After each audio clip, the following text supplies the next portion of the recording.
I'm not saying it's going to happen, but the three things Nebraska and Oklahoma have in common, states that don't produce a lot of high school stars, joined a conference that looks like it could be trouble for the program and couldn't get the coach right. All right, so we've heard Colin Cowherd here talking about Oklahoma. This conversation has been brought up once again, and the comments that were made in this video, very irresponsible, right? I think that's the word we're going to use, irresponsible. Like, these are, I don't know. What Colin Cowherd is saying doesn't make sense.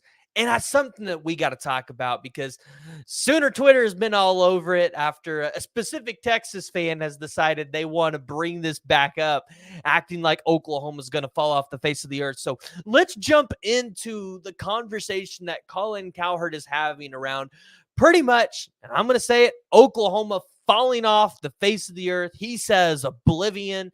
But again, the comments are just irresponsible. I'll let you all take a listen yourselves.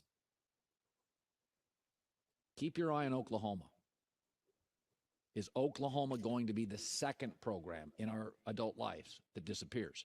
Number one, the state no longer produces big numbers of players. Of the Sooners' 26 signees in their recruiting class, 3 are from the state of Oklahoma. That's having to convince kids in the South, convince kids in Texas, come to us. Secondly, they joined a tougher conference. Like Nebraska, this is going to be harder. Most of those Southern kids have grown up on the SEC. Those football players want to stay with traditional SEC powers.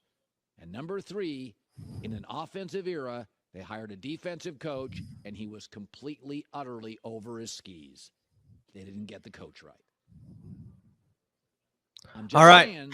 So you hear Colin Cowherd here talking about Oklahoma, and he starts off with talking about Oklahoma recruiting and talking about how the state doesn't produce enough top-tier talent for Oklahoma to compete and doesn't produce enough talent in general. And then he talks about how Oklahoma are they going to be able to recruit the same way in the SEC against these top-tier opponents? And I'm here to tell you, Colin Cowherd's just straight up wrong. He's wrong in this statement. And here's why. Went through and I ran the numbers. These are numbers that, hey, they're going to be down in the comments. You guys can use them on the Twitters. In 2022, Oklahoma covered a total of 8 states. And remember, this is when PV, Todd Bates, and this whole staff came in last minute and tried to rescue this recruiting class after Lincoln Riley left in the middle of the night. Oklahoma had 4 commits from the state of Oklahoma. 3 of those 4 commits were in the top 250. They also had 7 commits out of Texas. 2 were in the top 250. In 2023, Oklahoma had 12 states covered. 4 commits out of the state of Oklahoma, 5 out of Texas. They had 2 5-stars out of the state of Texas, and 4 of those players were in the top 250. In 24, you saw Oklahoma cover a total of 11 states, and they even went across the pond to another country to get a player. They had 6 commits out of the state of Oklahoma. If you want to count David Stone, that would be 7. But when you go to 247 or on 3, David Stone has the state of Florida listed next to him because, well, although he's from Oklahoma, he played his last couple of years at IMG Academy. So you count that one however you want, 6 or 7. Out of the state of Texas, Oklahoma got 7 commits. 5 of those were in the top 250. In 2025, Oklahoma covered a total of 10 states. Oklahoma had 6 commits so far. 3 of those are in the top 250. And Texas has a total of 8 commits so far. We have a total of 8 commits out of the state of Texas. So this idea that Oklahoma is not going to be able to get top-tier talent out of their state is just not true. And in 2025, Oklahoma's got a total of 6 commits. It could have been higher. And here's the thing. Oklahoma, they could have 40 guys out of the state that are being recruited to college football programs. Oklahoma's not going to recruit all 40 kids. They're going to go after the best of the best talent. And you know what? Yeah, you know what? In this 25 cycle, Oklahoma lost out on Nate Roberts. He's going to Ohio State. But sometimes that just happens. I mean, look at Texas. They can't even recruit their state at the highest level, or Texas A&M. But I don't hear Colin Cowherd bashing Texas and saying they're going to fall off and be the next Nebraska, or they're going to fall into oblivion because they're not going to be able to recruit their state at a higher level. In fact, I think Texas's recruiting is taking a step back in the SEC. They're struggling a little bit right now, and you see it. Kids decommitting, right? And not to mention, we're not even done with the 25 cycle. Oklahoma might be taking one of their best talents out of the state, one of the best left tackles in the entire country, out of the state of Texas. But to act like Oklahoma is going to struggle in recruiting because now they're in the SEC, they've got to go up against the Bamas and the Georgias and the Auburns and the Floridas. That's just not true. It's not true because Oklahoma's already been going up against those programs. And now that Oklahoma is in the SEC, we've already heard it from recruits. Oklahoma being able to go to the SEC, the fact that I can go to Oklahoma, be in the SEC, and play in the best conference in the country, that's going to attract more kids than what they've been able to previously attract. Recruits are saying that. So to act like Oklahoma's recruiting is just going to fall off the map, it's just not the case.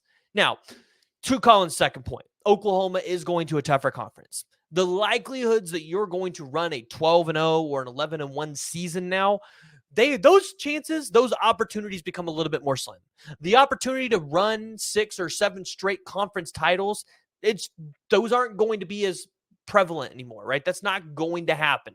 You're in a tougher conference. You're playing with the best of the best. So, you know what? He is right in that, Mark. You're going to take a step into the tougher conference. There's going to be years where it's not going to look pretty. But again, the idea that Oklahoma is not going to be able to compete in the SEC, which it feels like so many people have this mindset, it doesn't make sense. It's not true. The talent is there. Oklahoma's blue chip ratio is there. All the things we look at for a team to be successful, it's there. But to Colin's third point, which is he doesn't think they got the coaching hire right. Again, completely disagree. Because if you look at some of the top programs in the country, what is the main staple point to those head coaches and what they bring to those teams? It's defense. Georgia, Alabama with Nick Saban. We'll have to see how it's going to work with Kalen DeBoer because it feels like Kalen DeBoer is more of an offensive head coach. But if he surrounds himself with top-tier defensive coordinators and defensive staff, he could replicate what Dabo did at Clemson. Because Dabo is an offensive-minded head coach. I think a lot of people forget that. But Dabo understood he needed to be a CEO and he needed to hire people that could go out there and do the job that he wasn't necessarily 100% qualified to do. And he did it at a really high level. Reasons why Clemson won national championships, because their focus around their team was defensive centric. So the idea that Oklahoma made the wrong hire, I don't agree with him. Because Oklahoma got one of the best defensive minds in college football. You're seeing Oregon take a step up with one of the best defensive minds in college football. But when Lincoln Riley was here at Oklahoma, yes, we went to, 4 college football playoffs? 3 or 4 college football playoffs? We didn't win any playoff games. But every single year, what was the one outlier we talked about and said, if Lincoln Riley can figure this out, you have a national championship contending team? It was always the defense. We always said, if you could be a top 15 team in scoring defense, top 20 team in scoring defense.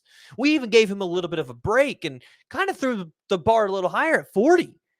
You could win a national championship, right? If you could recruit at an elite level on the defensive side of the ball or just an average level on the defensive side of the ball, Oklahoma could be in a national championship. But it never came to fruition. Lincoln Riley never prioritized the defensive side of the ball. And you see that so often with offensive-minded head coaches. They want to recruit highly on the offensive side of the ball, and they sometimes neglect the defensive side of the ball.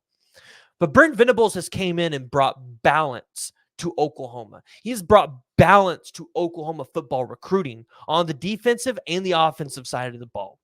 He makes sure Oklahoma is prepared week in and week out to play at a high level on both sides of the ball. So again, this narrative and this idea that because Oklahoma is going into the SEC, because it's going to be a tougher schedule, they're not going to recruit better. They're going to fall off of a map. They're going to be the next Nebraska. He made some strong points. Nebraska going to the Big Ten probably did not help them. They left a recruiting pipeline that they had already had established. And it became harder to recruit that pipeline because those parents could not come watch their kids as easy. They don't want to fly to Maryland to watch you play or watch their kid play, or Ohio State or Michigan, right? If they just stayed in the Big 12, Nebraska would probably be a top 15 team year in and year out. But they didn't. They made the wrong move. Oklahoma made the move as a blue blood program to the Southeastern Conference, where they already have a pipeline in recruiting. They've already recruited that area well. They are in that area. It's easier for parents to say, yeah, I'm in Florida. I'm going to go up to Georgia to watch my kid. Or Georgia, I'm going to go over to Alabama to watch my kid play at Oklahoma. It's a little bit easier to be able to do that. Oklahoma made the right move going to the SEC, and they made the right hire at head coach. Brent Venables' first season, 6-7, wasn't pretty. But you can also say Oklahoma's had a lot of bad injury luck over the past 2 years. Because last season, Danny Stutzman does not get hurt. There is an argument to say Oklahoma is 12-0 at the end of the season, playing in the Big 12 championship and now contending for a college football playoff spot. You can make that argument. In 2022 season, I always forget we're 1 year behind the recruiting years. In the 2022 season, you can always make the argument if Gabriel doesn't get hurt, Oklahoma probably only has 3 losses on their schedule. 4 of those losses probably do not happen. So the skewed idea that Oklahoma is just falling off of a cliff, this is just the mindset that the media has. They don't believe in what Oklahoma is able to do. So if you guys haven't already, jump in the comments below, join the discussion. Let me know what you guys think around Colin Cowherd's comments around Oklahoma joining the SEC. And let me know what you guys think. If you guys think Oklahoma made the right hire with Brent Venables as the head coach in the future